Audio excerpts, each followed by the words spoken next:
Namaskar, welcome to Skill to Wheel with Sandeep Ray, channel sales consultant, corporate trainer, author of the book FMCG Sales Toolkit and a motivational speaker। और आज मैं discuss करने वाला हूं about mama अर्थ। एक बहुत ही shocking news report में आया कि mama earth has reported a net loss of 19 crores, which is huge. And there is a lot of learning for FMCG fraternity over here, जो कि सेल्स में, डिस्ट्रीब्यूशन में, business है, एंटरप्रेन्योर्स है, सबके लिए बहुत बड़ा लर्निंग है कि इससे हम क्या सीख सकते हैं and what are the check points that we should put in our business in distribution so that we don't make similar mistake, right? Now before I get into the topic, I'd request all of you to follow me on my Instagram where I keep posting videos about FMCG और मेरे काम के बारे में बताता रहता हूँ। Before we understand कि ममा अर्थ का ये प्रॉब्लम क्यों हुआ, लेट अस अंडरस्टैंड कि ये रिपोर्ट क्या था। देखिए, ये रिपोर्ट जो आपको दिखाई दे रहा है इस पे क्लियरली मेंशन्ड है that Mama reported a net loss of 19 crores for the quarter July August September. पिछले साल जुलाई अगस्त सितंबर में they reported a profit of 29 crore और इस बार इन्होंने लॉस रिपोर्ट किया वो ऑफ 19 crore। तो ह्यूज ड्रॉप। तो ये ड्रॉप क्यों आया वो जानते। देखिए, Mama Earth was known for what? Mama Earth is known for their fantastic product. बहुत बढ़िया प्रोडक्ट है और उनका जो बिजनेस मॉडल है that is what is exemplary. And they did fantastically well. And they were one of the few companies who did so well in the online space. उनका online इतना अच्छा बिका. Then they went to offline, अपना store बनाया. Then they went to the general trade जहाँ पे कि grocery में, कॉस्मेटिक में, सब जगह उनका प्रोडक्ट अवेलेबल होने लगा। So they did quite a good job in the distribution. But फिर भी ये प्रॉब्लम हुआ, कहां पे हुआ? तो हम लोग पहले समझते हैं उनका डिस्ट्रीब्यूशन मॉडल क्या है। उनका डिस्ट्रीब्यूशन मॉडल जो पहले था that is from the company they used to sell to the super stockist. Super stockist suppose in a city, big city like Delhi, there could be one or two super stockists depending on my category. I will appoint one और two super stock, क्योंकि दिल्ली एक बहुत बड़ा city है, बहुत ज्यादा population है। तो सुपर स्टॉकिस्ट क्या करता है, कंपनी से माल लेता है और सामने और भी छोटे छोटे डिस्ट्रीब्यूटर्स को आगे बेच देता है। Now under a super stockist there could be some 8, 10, 15 distributors. तो एक सुपर स्टॉकिस्ट बाकी ये डिस्ट्रीब्यूटर्स को माल बेचेगा, राइट? एंड डिस्ट्रीब्यूटर्स कहां बेचेगा? Distributors will go ahead and sell it to the retailers, जैसे कि ग्रोसरी, कॉस्मेटिक, किराना, ये सब जो है they will sell it to the retailers and they will also sell to the wholesalers. और हम लोग कहां से खरीदते हैं? हम लोग रिटेलर्स से खरीदते हैं। होलसेलर्स कहां पे बेचते हैं? होलसेलर्स जो छोटे छोटे दुकान है जहां पे कंपनी का सर्विस या डिस्ट्रीब्यूटर का सर्विस नहीं होता है, वहां वो जो दुकानदार है, छोटे छोटे दुकान, वो आता है होलसेल से माल लेके जाता है और अपने दुकानों में बेचते हैं। तो ये जीटीएम मॉडल जो है, इसके ऊपर मेरा और एक वीडियो है जिसका नीचे आपको लिंक मिल जाएगा, उसमें आपको जीटीएम के बारे में पूरा पता चल जाएगा। You can watch that video.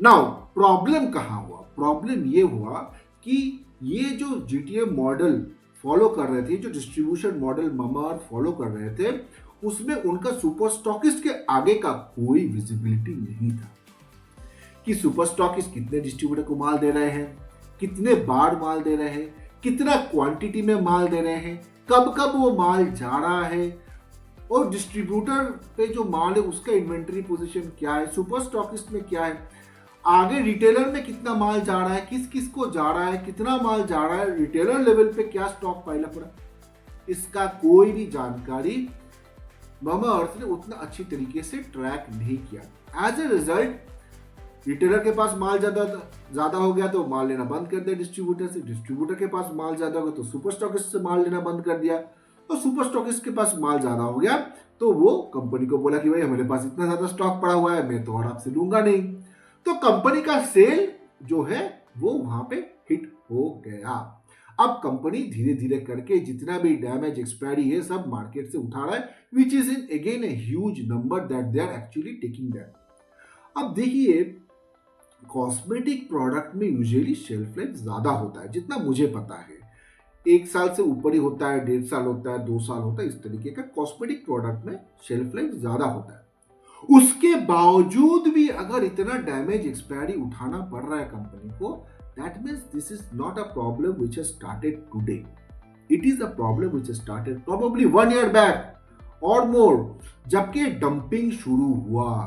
और क्योंकि ये ट्रैकिंग नहीं हो रहा था, तो एज अ रिजल्ट ये डंपिंग चलता गया चलता गया चलता गया।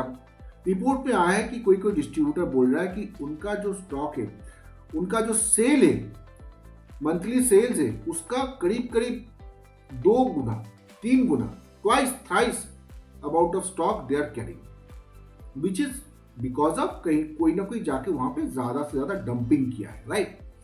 नाउ नाउ ये जो इन्वेंट्री इतना पाइल अप हुआ है, इसका वजह हो सकता है कि रूट कॉज है कि द प्रेशर टू ग्रो। मतलब देखिए, कोई भी फंडेड ऑर्गेनाइजेशन में क्या होता है ना, कि उनको ग्रोथ दिखाना होता है, क्योंकि मुझे फंडिंग चाहिए, then only we will be able to grow this organization. तो एक प्रेशर तो होता है, might be because of that someone would have dump so much of stock, ये हो सकता है, this is my assumption. Number 2 इस जो मेरा मतलब एक सेल्स वाले का दिमाग में जो आ रहा है, दैट इज अगर डंपिंग हो भी रहा है, होता है कभी कभी डंपिंग हो जाता है मार्केट में, अगर डंपिंग हो भी रहा है, then the sales process and system should have taken care of that, कि पहले से ही प्रोएक्टिवली काम करें और उसको लिक्विडेट करने की कोशिश करें। So this is my second point. Now what is Mamaearth doing to come out of this? इससे निकलने के लिए Mamaearth जो कर रहे हैं, they are changing their distribution model. उनका जीटीएम में अब सुपर स्टॉकिस्ट नहीं होंगे, तो टॉप 50 सिटीज में वो लोग क्या कर रहे हैं, डायरेक्ट डिस्ट्रीब्यूटर कर रहे हैं, कि भाई कंपनी से डायरेक्टली डिस्ट्रीब्यूटर के पास जाएगा। पहले डायरेक्टली सुपर स्टॉकिस्ट के पास जा रहा था, डायरेक्टली डिस्ट्रीब्यूटर के पास जाएगा, which is a good thing, ठीक है। More control on inventory you want, more control on the reach you want, which is very very good. But मैं एक चीज, अगर Mamaearth का कोई देख रहा है, तो मैं उनको ये बताना चाहता हूँ कि see, this is good, but at the same time you should also create the process and system to ensure that इस बार भी आपको इन्वेंट्री को ऊपर प्रॉपर कंट्रोल रहे एंड सेल्स सिस्टम फायर करे at the right time. It is very important to have the sales structure system in process, ताकि सिर्फ माल बेचना ही नहीं डिस्ट्रीब्यूटर को, वहां से निकलना दुकानदारों में, और दुकानों से ऑफटेक होना बहुत जरूरी है। आजकल सारे कंपनी, जितनी भी आप कंपनी देख लो एफएमसीजी में, सब लोग ऑफटेक में बहुत ज्यादा फोकस कर रहे हैं, क्योंकि ऑफटेक होगा तो रिटेलर डिमांड करेगा, रिटेलर डिमांड करेगा तो डिस्ट्रीब्यूटर डिमांड करेगा, तो ये चलता रहेगा। Now what learning we got from this? जो लर्निंग बड़ा इंपॉर्टेंट है कि भाई खाली सेल्स होने से ही ताली बजा दिया, ऐसे नहीं चलेगा कि बहुत बढ़िया है भाई ताली बजाओ सब लोग, इधर इंसेंटिव ले लो, बहुत बढ़िया कर लिए, ऐसा नहीं है। जब हम लोग कंसल्टिंग करते हैं, तो हम लोग ये इंश्योर करते हैं कि ये जो हम लोग सिस्टम बना रहे हैं वो सस्टेनेबल हो। That is the reason why we focus so much on the sales processes and system, inventory management, ये सब में। तो आपको क्या करना है, you should take closing stock. ये आपके लिए मैं एक टिप्स दे रहा हूँ। क्लोजिंग स्टॉक आपके पास आना चाहिए at a distributor level, at SS अगर है तो एसएस लेवल, सबका आपका क्लोजिंग स्टॉक आना चाहिए, and basis that you bill your primary. Sales अच्छा हुआ है, बहुत अच्छा है, बट हम लोग ये भी चेक करते हैं कि ये कहीं पे डंपिंग तो नहीं हो गया है, क्योंकि एक महीना सेल आएगा, अगले महीना फिर वो डाउन चला जाएगा, ऐसा सेल हमको नहीं चाहिए। हमें कंटिन्यूअस एक अच्छा सस्टेनेबल सेल चाहिए। इसके लिए not only sales, you should also check the closing stock at different levels to ensure your business become sustainable, and this is the basic science in FMCG business. Hope you like this video. Please don't forget to like, share and subscribe. I'll be back with more videos.